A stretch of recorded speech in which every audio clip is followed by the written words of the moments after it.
Most men walk through life carrying chains, not chains made of metal, but chains forged from the opinions of others.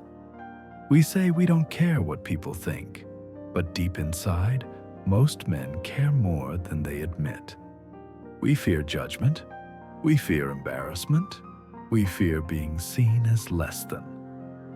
We build our lives like actors performing on a stage, constantly adjusting our decisions to avoid criticism, avoid rejection, avoid failure in the eyes of the crowd.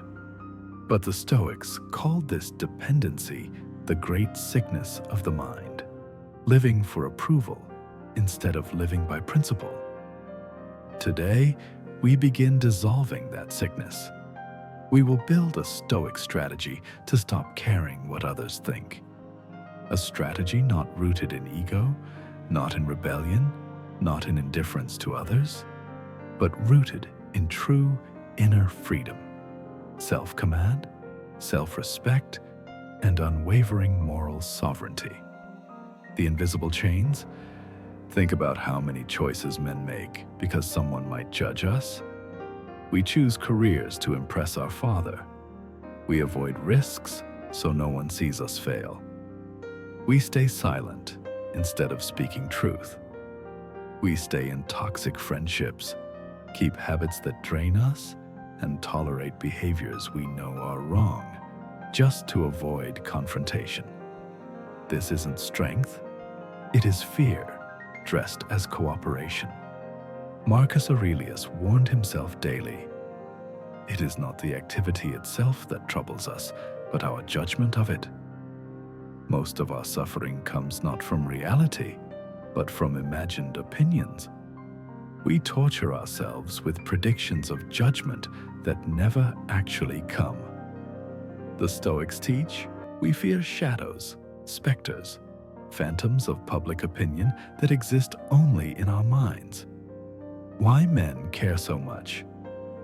Before a man can break free, he must understand what enslaves him. There are three ancient psychological forces behind approval addiction. First, the tribal instinct. For most of human history, a man who was rejected faced starvation, predators, exile. Belonging was survival. Today, rejection doesn't kill us, but the nervous system reacts as if it still can. It triggers fight, flight, or submission. Second, the mirror instinct. Humans learn who they are by watching how others respond. A child learns identity through reflection in relationships. Many men never outgrow that dependence. They remain mirrors, reflecting expectations instead of defining values. Third, the comparison instinct. Social comparison once helped us improve, adapt, and cooperate. Now it becomes poison. Social media weaponizes comparison, multiplying imaginary audiences and multiplying judgment. A man who spends his life comparing cannot focus on becoming. Epictetus warned, "If you want to improve, be content to be thought foolish." A man cannot strengthen himself if fear of judgment prevents practice, prevents experimentation, prevents honest living. The cost of caring too much. What does approval addiction steal? It steals authenticity. You stop making decisions based on values, purpose, and direction, and instead make decisions based on perception and reputation. It steals peace. Your mind becomes hypervigilant, constantly watching faces, tone, reactions, imagined thoughts. It steals courage. When judgment becomes your master, courage becomes impossible. A man cannot take bold action while enslaved to fear of critique. It steals time.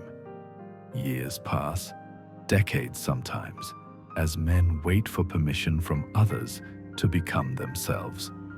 A man who lives this way will wake up one day and realize he has been performing, not living. The Stoic breakthrough. Stoicism does not teach us to reject all opinions, only to assign them proper weight. A Stoic recognizes opinions of others are externals. You cannot control them. You cannot guarantee them. You cannot build peace on them. What you can control is your choices, your judgments, your intentions. So the Stoic asks daily, did I act with virtue? If the answer is yes, the matter is settled. No approval required. A modern example. Imagine a man wants to start a business. He hesitates because his brother said, most small businesses fail. His friend said, don't embarrass yourself. His co-workers joked, good luck with that. He waits. Years pass. But one man, someone nobody expected, launches first. The critics suddenly become fans. The same people who once discouraged him now admire the courage they never had. Notice the lesson. People's opinions often reflect their own fears, not your potential. Building your life based on their fears is insanity. Stoic strategy to stop caring. What others think, we now build a 7-step system to dissolve approval dependence. Follow these steps daily. They are practice, not philosophy. Step 1. Identify your values. Write down who you want to become, what virtues matter to you, what standards you refuse to compromise. When identity is unlabeled, opinions shape it. When identity is defined, opinions pass through it like wind through strong branches. Step 2. Expect judgment. Don't fear criticism, anticipate it.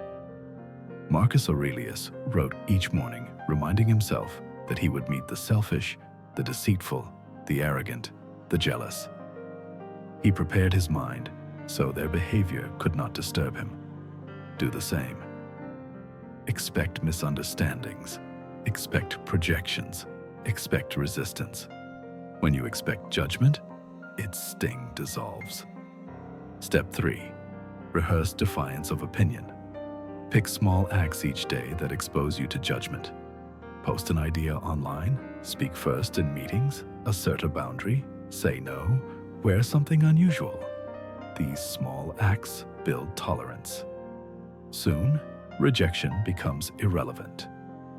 Step 4. Stop performing. Ask yourself throughout the day, am I doing this because it aligns with my values or because it earns approval? Watch how often the answer exposes fear. Courage begins with observation. Step 5. Judge yourself by intention. When criticized, ask, was my intention honest? Did I act with integrity? Did I seek virtue? If yes, release the judgment. If no, correct yourself and move forward. Either way, the opinion of others becomes irrelevant. Step 6. Narrow the circle. A man should not accept everyone's judgment equally. Seneca wrote, we must give up many things to which we are addicted. One addiction is approval from people whose lives we do not respect. Consider this. Why accept judgment from those who lack discipline, lack virtue, lack direction? Narrow your circle to men you admire, men who live by principle. Their feedback is counsel. The rest is noise. Step 7. Accept the cost of authenticity. You cannot be authentic without paying a price. Sometimes relationships end. Sometimes others pull away. Sometimes old identities crumble. Good. That means illusions are dissolving. A Stoic accepts the cost of truth, because the cost is temporary, but the freedom is permanent. Internal sovereignty.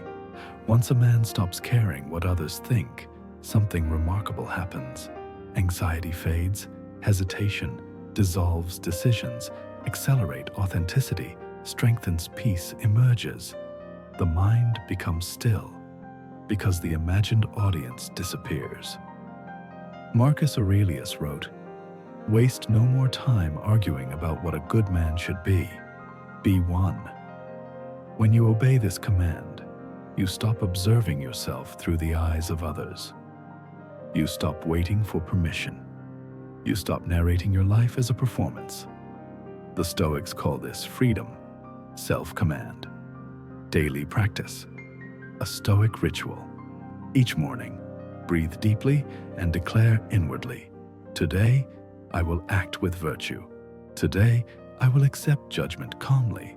Today, I will not betray my values for approval." During the day, notice moments when fear of judgment arises. Slow your breath.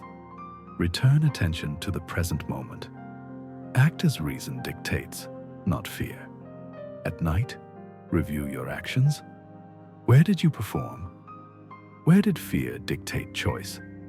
Where did you hold your standard? Commit to one courageous act tomorrow that defies judgment. Do this daily. Over weeks, you will rewire your nervous system. Over months, you will break free. And over years, you will build immovable inner strength. A final warning. Stopping caring what others think is not permission to be reckless, cruel, or dismissive. Stoicism is not apathy. It is disciplined independence. We still seek counsel from the wise. We still consider consequences. We still respect others, even when we disagree. But we no longer betray truth to avoid discomfort. Freedom without virtue becomes selfishness. Freedom with virtue becomes mastery. The final Stoic realization. The moment you stop performing, something shifts. People sense authenticity. Respect grows. The world begins mirroring your confidence instead of your insecurity, because men who live without fear inspire those still enslaved to it. This is why Stoicism matters, because it restores inner sovereignty. Every day you face two paths: live seeking approval, or live anchored in principle. One path is slavery, the other is freedom. Marcus Aurelius left us one final rule for this very choice. If it is not right, do not do it. If it is not true, do not say it. No audience, no applause, no judgment, just truth, just character, just self-command. Let others think what they will. Their opinions are wind. Yours must be the mountain.